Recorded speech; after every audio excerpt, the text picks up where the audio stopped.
I think my favorite thing about Toronto is that it's always changing.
I've been trying to make this video for pretty much a whole year now. I don't know why it's taken me so long, but hopefully it works out this time. Toronto is an incredibly interesting, crazy city. There's nowhere else out there like Toronto.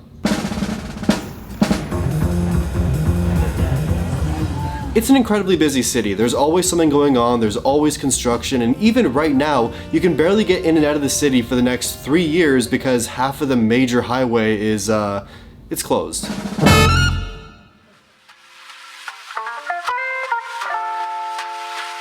I've lived in Toronto for nearly 6 years now. I've built a home here, a business here, and really an entire life in this city.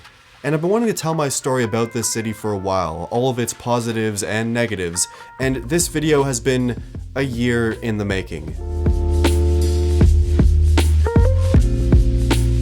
Toronto is an incredibly diverse city. We've had so many different people from all around the world come into this city and make it into what it is today. And it's only a good thing. Having unique people, having different people, different cultures all come into one place makes a place special. And I gotta tell you, probably my favorite part about Toronto, one of the best parts of the city, is our food scene.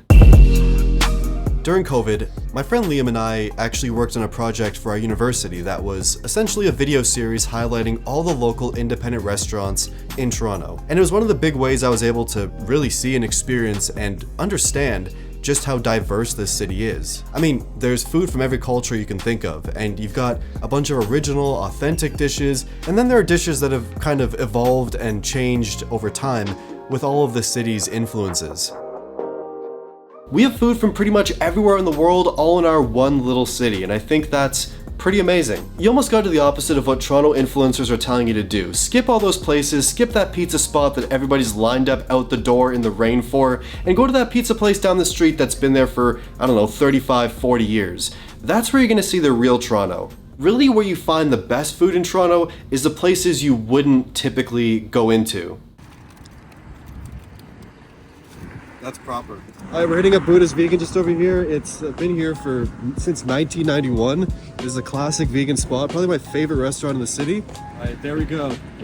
Fried rice noodles, veggie beef, bean sprouts, green peppers. This is a lot of food and it tastes incredible.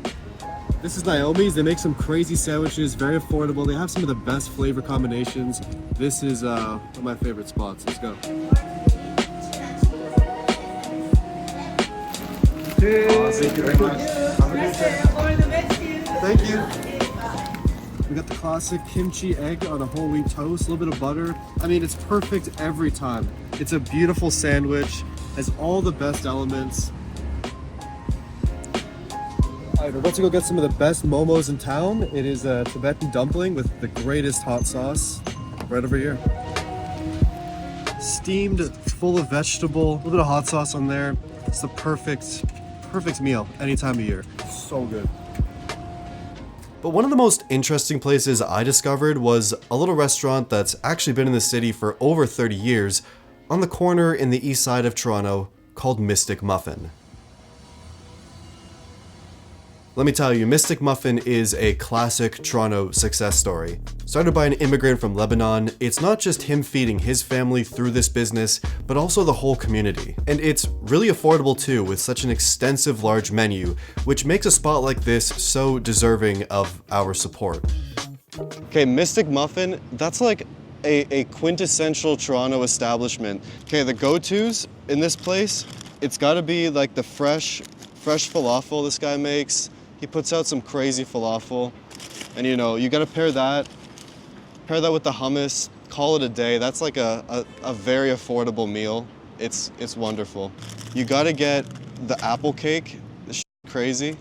And like this man's not like in the best neighborhood in the city. Like it's definitely a place that you don't want to be caught at like 2, 3 a.m. It's not the nicest place, but this man is here, he's doing his thing, making falafels, making apple cake, you know, this man he's killing it, he's killing it. There's so much good food in the city. I've had so many great meals that I think about all the time, and even things that even when I travel around the world, I still think about those dishes here in Toronto. We got some great food. Yo, best thing about Toronto besides the food, gotta be the coffee shop situation. Like there's so many coffee shops all around the city. You know, post up, you get a nice nitro, cold brew, sit here, do some work, watch the people doing their thing. It's a beautiful thing. And Toronto is so much more than just the basic downtown area. If you come to Toronto and all you do is spend time in the downtown core, you're missing out on the entire city. There's no point even coming here, honestly. The east side, the west side, midtown, and beyond, there's so much to the city way outside of the downtown core. The coolest art galleries, the coolest theaters, the best food, the coolest people are not going to be downtown Toronto.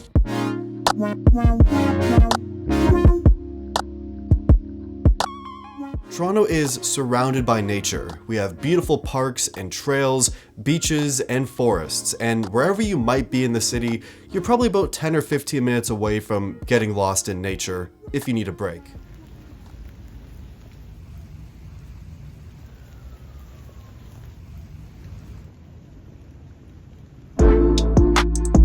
Toronto is an amazing city to spend money in, not because things are cheap, because they're not, but because there are so many great independent businesses that offer so many great things.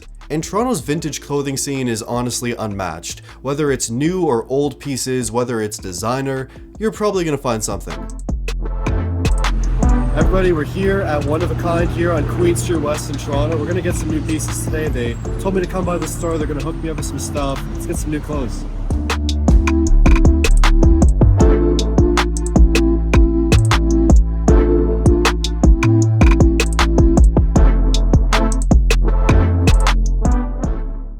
Yeah, I think I have to get this one. Look at this change room too. Check this place out. This is actually the sickest change room.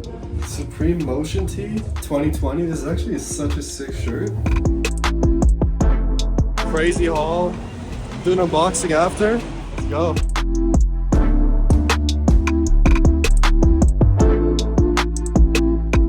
Alright, and that's the haul. And there are places for whatever you might be looking for, no matter how weird. That has never, ever been seen before. What'd you just find? This is the craziest find I think I've ever found. It's a Mercedes shower head.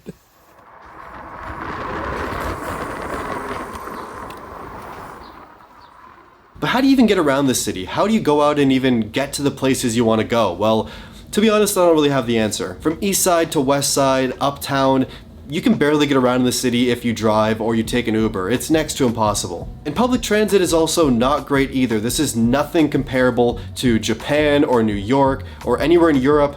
We have terrible public transit. The buses are slow if they even show up at all, and the streetcars are pretty much completely useless. Like, if one streetcar goes down, all the streetcars on that road are stuck. They're pretty much all just useless. And they're supposed to alleviate traffic, but they still get stuck in traffic. They even create traffic if there's a backup of multiple streetcars, and it's just, it's a mess.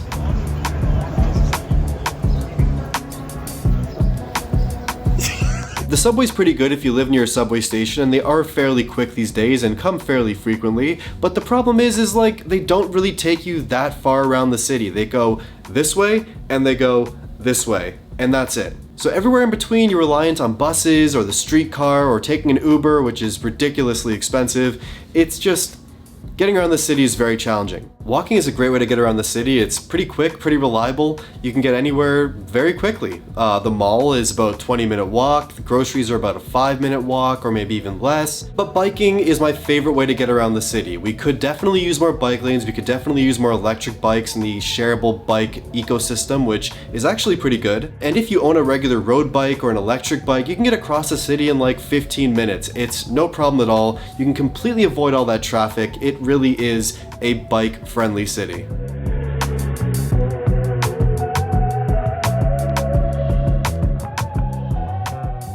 What really makes Toronto, especially for me, has been the people. I've met some amazing people through school, through work, just out and about. I've met some really great people around this city.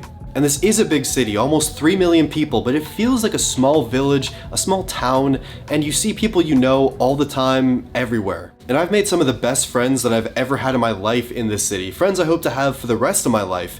And it's really easy to make connections and to meet people who share the same interests as you, share the same mindset as you. This is a great city to make great friends. But despite making some great friends and trying to be out and about all the time, doing things, it is also easy to feel a bit lonely sometimes in this city.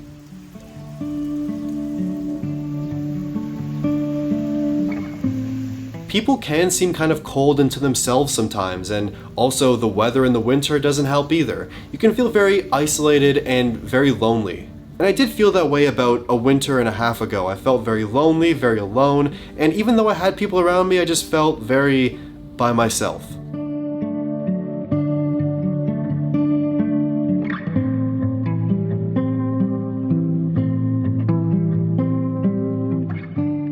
Growing up, I wasn't allowed to have any pets, and I decided it was finally time to start looking.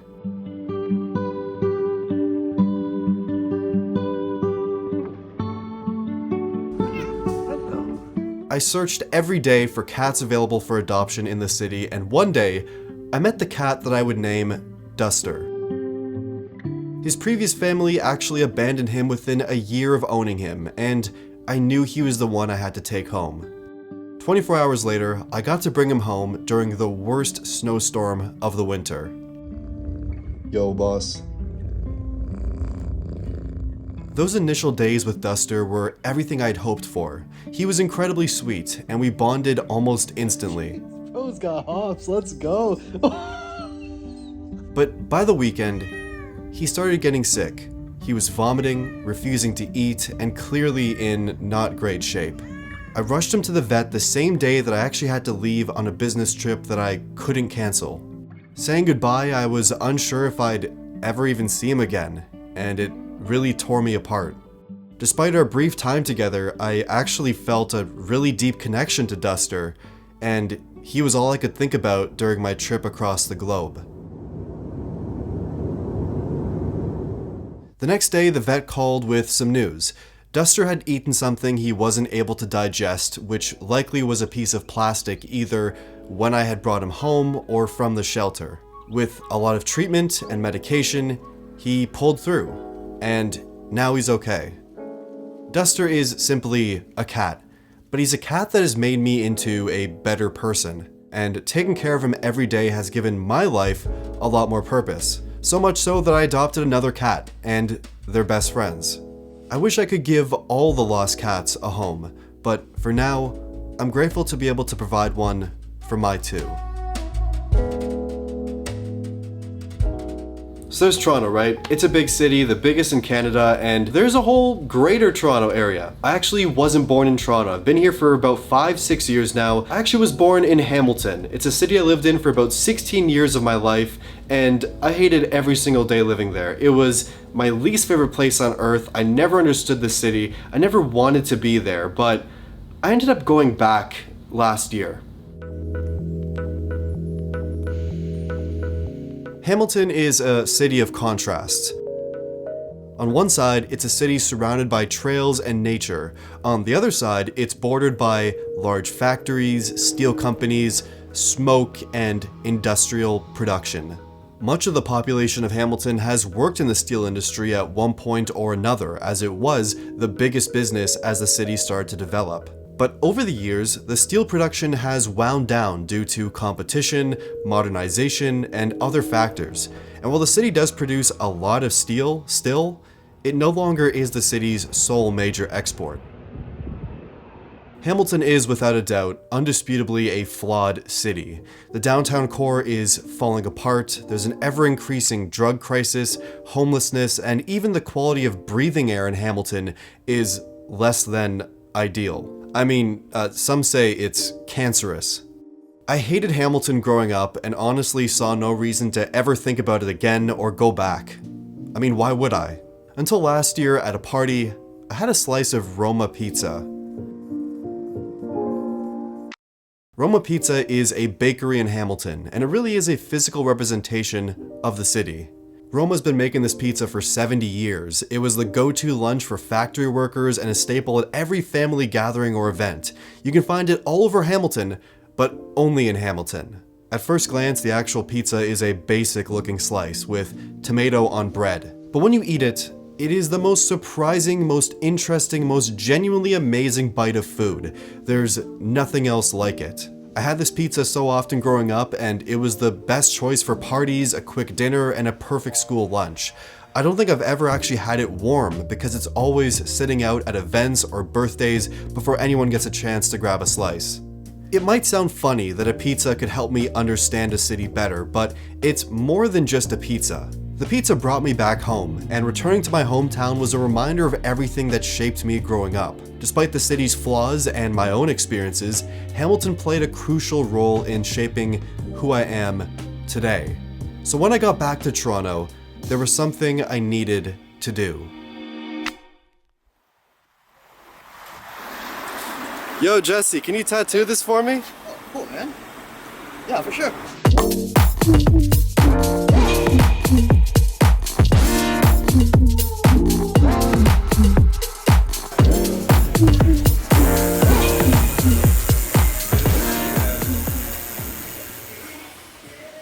That's perfect.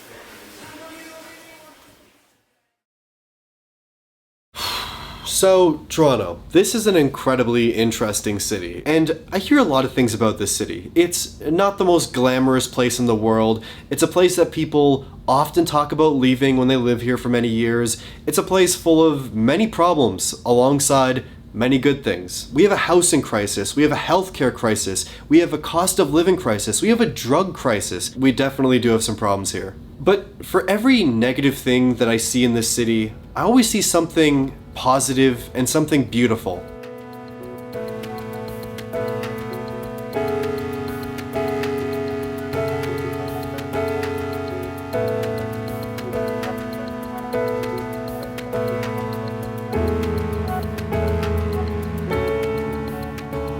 People ask me all the time, why do I want to stay in Toronto? What is so good about this city? And for me personally, it is the only city that I know I can do what I do and do it really well. This city has done so much for me. It's allowed me to build my business, create a life, create a home here in Toronto. It's allowed me to meet so many great people, so many great friends, business partners. I met my cats here, of course.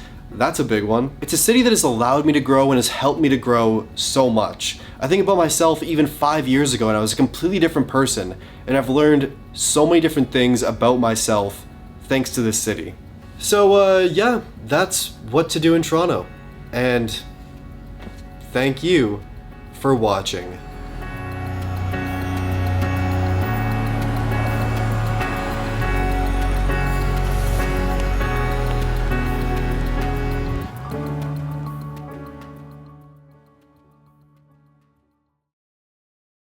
Thank you, Toronto. Thank you very much.